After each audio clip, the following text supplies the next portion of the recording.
চাওয়ার মতো চাইলে আল্লাহ তাআলা আমাদের কোন আশাটা না অপূর্ণ রাখেন। তেমনই একটা আশা ছিল আমার আল্লাহর ঘরে যাওয়া সপরিবারে। আলহামদুলিল্লাহ, আলহামদুলিল্লাহ আল্লাহ তাআলা আমার এই শখটাও পূরণ করেছেন। আল্লাহর ঘরের মেহমান হওয়ার আমাকে তৌফিক দিয়েছিলেন। তো দিনটা ছিল এপ্রিল মাসের ২ তারিখ। আসলে ওইভাবে যে অ্যানাউন্স করে যাবো বা আপনাদেরকে বলে যাবো সেটারও সুযোগ হয়নি। তখন মাত্র রমজানটা শেষ হয়ে ঈদ শেষ হয়েছে আর চারিদিকেই যুদ্ধ, ফ্লাইট ক্যানসেল হচ্ছে এটা সেটা। তো খুবই ভয়ে ছিলাম। আমি তো একদম আশা ছেড়েই আল্লাহর উপরে ভরসা করে বসেছিলাম।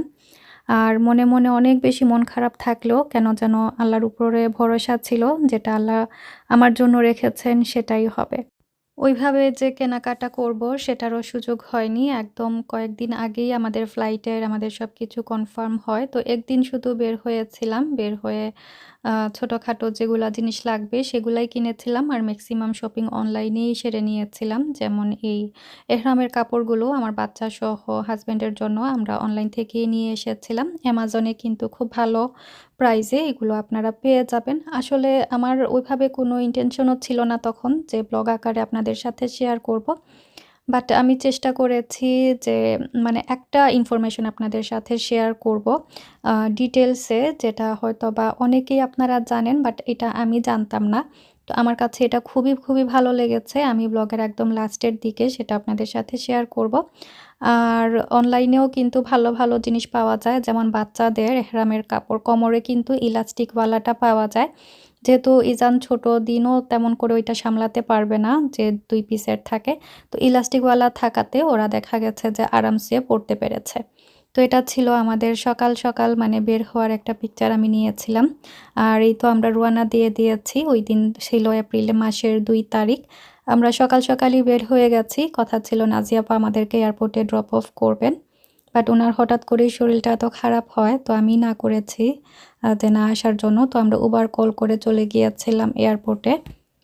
তো এয়ারপোর্ট পর্যন্ত আমি একটু, একটু রেকর্ড করেছি। আর তারপরে আমার মানে নিজে থেকে আমি প্রমিস করেছিলাম যে ওইখানে যাওয়ার পরে আমি কোনো ক্যামেরা রেকর্ডিংটা করব না। আর একদম যে একদম মুফতি হয়ে গেছি তেমনটাও না। কিছু, কিছু পিকচার্স নিয়েছি, ছোট, ছোট কিছু ক্লিপস নিয়েছি যেগুলো আমার বাচ্চাদের একটা মেমোরি থাকবে। আমার দিন আর ইজান মাশাআল্লাহ এত বেশি এক্সাইটেড ছিল যা কিনা আমি বলে বুঝাতে পারবো না। আর আমি নিজেও মানে আমার কাছে মনে হচ্ছিল যে আমি একটা স্বপ্ন দেখছি। আলহামদুলিল্লাহ, আলহামদুলিল্লাহ সবকিছু সুন্দর মতো করে আমরা বাসায় চলে এসেছিলাম। তো এসে দেখি নাজিয়া আপা খুব সুন্দর করে পুরোটা বাসা উমরা মুবারকের ব্যানার তারপরে সবকিছু দিয়ে সুন্দর করে সাজিয়ে রেখেছেন। তো উনি আমাদেরকে এয়ারপোর্ট থেকে নিয়ে এসেছেন আর আজকে আমরা ডাইরেক্ট বাসায় চলে এসেছি। আমাদের মানে ফ্লাইটটা ক্যানসেল হয়ে যায় যেহেতু যুদ্ধের সময় ছিল। তো সে কারণে আমাদেরকে আরও এক্সট্রা ৩-৪ দিন ঐরকম থাকতে হয়। একটু হ্যাসল হয়ে গিয়েছিল বাট পরে আমার এত খুশি লেগেছে যে আমি মদিনাতে আরও এক্সট্রা কিছুদিন থাকতে পেরেছি। আল্লাহর ঘর তো সবসময় টিভিতে দেখি বা এমনিতে মানে দেখা হয়। বাট সরাসরি দেখার যে একটা ফিলিংস সেটা মানে সামনে গিয়ে না দাঁড়ালে আসলে ভাষায় প্রকাশ করার মতো না। আর আমার ইজান বাবাকে নিয়ে আমরা সবাই একটু ভয়ে ছিলাম যে এত ভিড়ের মধ্যে ওকে নিয়ে আমরা কিভাবে তোয়াফ করব বা সাফা মারওয়াটা করব। বাট বিশ্বাস করেন আলহামদুলিল্লাহ, আলহামদুলিল্লাহ আমরা সবাই টায়ার্ড হয়ে গেলেও আমার ইজান বাবা ১ সেকেন্ডের জন্য টায়ার্ড হয়নি। হোটেল থেকে পায়ে হেঁটে ও পুরা হচ্ছে তোয়াফ করেছে, পুরাটা সাফা মারওয়া করেছে। ওকে আমরা একটা বারের মতো কুলে নিতে হয়নি আলহামদুলিল্লাহ। আর এত খুশি ছিল বাচ্চাটা এত ভিড়ের মধ্যেও। মানে কি বলবো ওর মুখের দিকে তাকিয়ে মনে হয়েছে মানে আল্লাহ তাআলা মনে হয় নিজ হাতে ওকে এত বেশি এনার্জি দিয়ে দিয়েছিলেন ওইদিন। আর হোটেলে আসার পরে বাচ্চাটা এত টায়ার্ড হয়, আমরা ওর পা টিপে দিচ্ছিলাম আর সাথে, সাথে ও ঘুমিয়ে যায়। ওই জায়গাটা দেখে আমার এত খারাপ লেগেছিল তখন। যে বাচ্চা মানুষ আর মাশাআল্লাহ এত ধৈর্য ধরেছে। আর এত সুন্দর করে সবকিছু হয়েও গেছে। মানে আপনি ওইখানে গেলে না কি হবে? যে আল্লাহ তাআলাই হচ্ছে সবকিছু আপনার জন্য ম্যানেজ করে দিবেন। তো এই একটা জিনিস শুধু শুনতাম বাট আমি নিজে যখন গিয়ে জিনিসটা ফেস করেছি তখন আমি রিয়ালাইজ করেছি যে না সবাই সত্যিই বলতেন।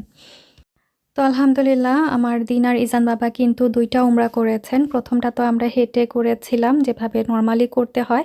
2nd টাইম বাচ্চাদের বেশি কষ্ট হয়ে যাবে উঠাউঠি। তাই হচ্ছে আমরা কেবল কার যে রেন্ট করা যায় টিকেট করে সেটা করে ফেলেছিলাম। তো খুবই আরামসে বাচ্চাদেরকে নিয়ে আমরা মানে উমরাটা করতে পেরেছি। আপনারা যদি বয়স্ক কাউকে নিয়ে যান বা এরকম মানে বাচ্চা-কাচ্চা ছোট বাচ্চা সাথে থাকে আপনারাও কিন্তু সেখানে গেলে অনলাইনে টিকেট কেটে কেবল কার্ডের সাহায্যে উমরা, তোয়াফ সবকিছুই করতে পারবেন একদম সাফা মারওয়া সহ।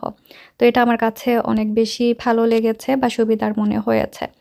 আর এদিকে হচ্ছে মা-বাবা আসার সময় মা অনেক কিছুই মানে রান্না করে নিয়ে এসেছেন। আমরা ডাইরেক্ট বাসায় চলে এসেছিলাম। কথা ছিল মা-বাবার ওইখানে উঠবো।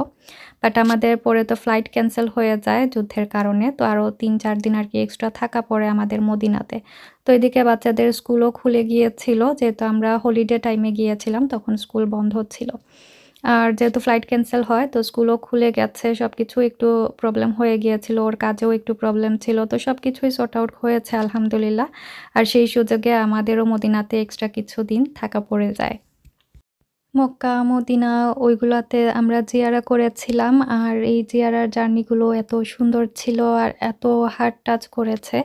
মনে হচ্ছিল যে সারা জীবন তো শুধু শুনেছি আর এগুলো নিজ চোখে দেখা আর ফিল করা সত্যি অন্যরকম একটা অনুভূতি। আল্লাহ তাআলা সবাইকে একবার হলেও আল্লাহর ঘরে যাওয়ার সুযোগ দিন। তো আমার তখন মনে ছিল যে এই একটা ইনফরমেশন আমি আপনাদের সাথে অবশ্যই শেয়ার করব।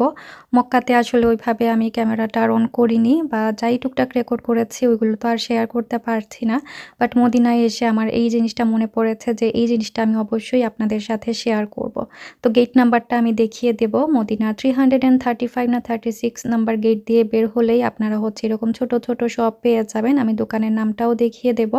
তো এখানে হচ্ছে আপনারা হুইল চেয়ার, তারপরে বসে নামাজ পড়ার জন্য যে স্টুল থাকে সেগুলা, তারপর হচ্ছে কোরআন শরীফ এগুলা হচ্ছে আপনারা ডোনেট করতে পারবেন। আর প্রাইসও কিন্তু অনেক বেশি রিজনেবল, এমন না যে নাগালের বাইরে। আর একবার চিন্তা করে দেখুন এরকম জিনিস আপনারা ডোনেট করে এসেছেন আর একজন হাজি এসে হুইল চেয়ার দিয়ে উমরা করছেন বা নামাজ আদায় করছেন। মনে হলেই তো মানে অন্যরকম একটা ভালো লাগা কাজ করে। তো আমি ইনফরমেশনটা আপনাদের সাথে শেয়ার করছি। আশা করছি আপনাদের কারো কাজে লাগবে। এই জিনিসটা আমি জানতাম না। আমাকে আমার ননদ একটা বলে দিয়েছে। Thank you ইমোনা। ও আমাকে বলেছিল যে, "ভাবি ঐরকম এখানে কোরআন শরীফ মানে ডোনেট করা যায় আর একদম মানে মসজিদের ভেতরে সেটা নিয়ে দিয়ে আসবেন। তো হুইল চেয়ারে এভাবে সাইন করে বা সবকিছুতে এরকম সাইন করিয়ে আপনারা হচ্ছে ভেতরে ডোনেটের একটা জায়গা আছে সেখানে দিয়ে আসতে পারবেন। আর এই চেয়ারগুলো কিন্তু একদম মসজিদের ভেতরেও নিয়ে রেখে আসতে পারবেন।" তো এটা হচ্ছে মদিনার মসজিদের ভেতরে থেকে মানে বাইরে বের হওয়ার গেটটা। আর গেট নাম্বার ছিল 336। আর এই জায়গায় ফেস করে দাঁড়ালে হচ্ছে হাতের বামে ডানে দুপাশেই হচ্ছে আপনারা এরকম ছোট, ছোট দোকান পেয়ে যাবেন। এই শপটার নাম হচ্ছে আল মানওয়ারা। তো এখানে আপনারা দেখতে পারবেন কোরআন শরীফ, হুইল চেয়ার, চেয়ার এরকম লাগানো থাকে। তো বুঝতে পারবেন যে এখানে গেলে আপনারা ডোনেট করতে পারবেন। আর বাকি যে লাইব্রেরির মতো ছোট, ছোট বুক শপ আছে ওইখান থেকে কিনে দিলে কিন্তু আপনারা যে কোরআন শরীফটা ডোনেট করবেন সেটা কিন্তু ওরা রাখবে না। তো এইরকম স্ট্যাম্প যদি আপনারা না বসান তখন কিন্তু মসজিদ থেকে এই কোরআন শরীফগুলো ওরা হচ্ছে লাইব্রেরিতে পাঠিয়ে দেয়, মানে মসজিদের ভেতরে রাখে না। তো মেক শিওর আপনারা ডোনেট করলে এরকম হচ্ছে স্ট্যাম্পটা করিয়ে নিবেন আর একদম মানে ভেতরে রেখে আসবেন মসজিদ। আলহামদুলিল্লাহ, আল্লাহ তাআলার ঘরে যাওয়ার আগে বা পরে যে কয়টা আশা করেছিলাম, যে কয়টা নিয়ত করেছিলাম আল্লাহ তাআলা সব আশা আমার পূর্ণ করে দিয়েছেন। একদম ইজি করে দিয়েছিলেন সবকিছু। যারা আপনারা আশা করছেন ছোট বাচ্চা নিয়ে যাবেন, আমি বলব বিসমিল্লাহ করে সাহস করে ফেলুন। সাহস করে ফেললে আল্লাহ তাআলাই হচ্ছে সবকিছু আমাদের জন্য ইজি করে দিবেন। আপনারা সবাই আমার জন্য দোয়া করবেন যাতে আল্লাহ তাআলা আমাকে আবারও আল্লাহর ঘরের মেহমান হওয়ার তৌফিক দান করেন। আমিও আপনাদের জন্য দোয়া করব ইনশাআল্লাহ। আল্লাহ তাআলা আপনাদের সবার মনের নেক আশা যাতে পূরণ করে দেন। আরেকটা জিনিস বলবো, যদি ছোট বাচ্চা নিয়ে যাচ্ছেন তাইলে চেষ্টা করবেন পরিবারের সাথে যাওয়ার জন্য, যাতে করে যখন আপনি নামাজ পড়বেন তখন আরও একজন আপনার বাচ্চার পাশে বসতে পারে বা আপনারা হচ্ছে মানে শিফট করে আর কি জিনিসটা করতে পারেন। একসাথে আসলে সবাই মিলে নামাজ পড়তে গেলে তখন একটু কষ্ট হয়ে যায়। বাট আলহামদুলিল্লাহ আমি আমার পরিবারের অন্যান্য সদস্যের সাথে গিয়েছিলাম, সে কারণে আমার কাজ অনেকটাই সহজ হয়ে গিয়েছিল আলহামদুলিল্লাহ সবকিছুর জন্য। তো এই ছিল আমার ছোট্ট করে আপনাদের সাথে উমরা জার্নিটা শেয়ার করেছি। আশা করছি আপনাদের ভালো লেগেছে। আমাকে আপনাদের দোয়ার মধ্যে রাখবেন। আপনাদের সবার জন্য রইল দোয়া আর ভালোবাসা। আল্লাহ হাফিজ। আসসালামু আলাইকুম।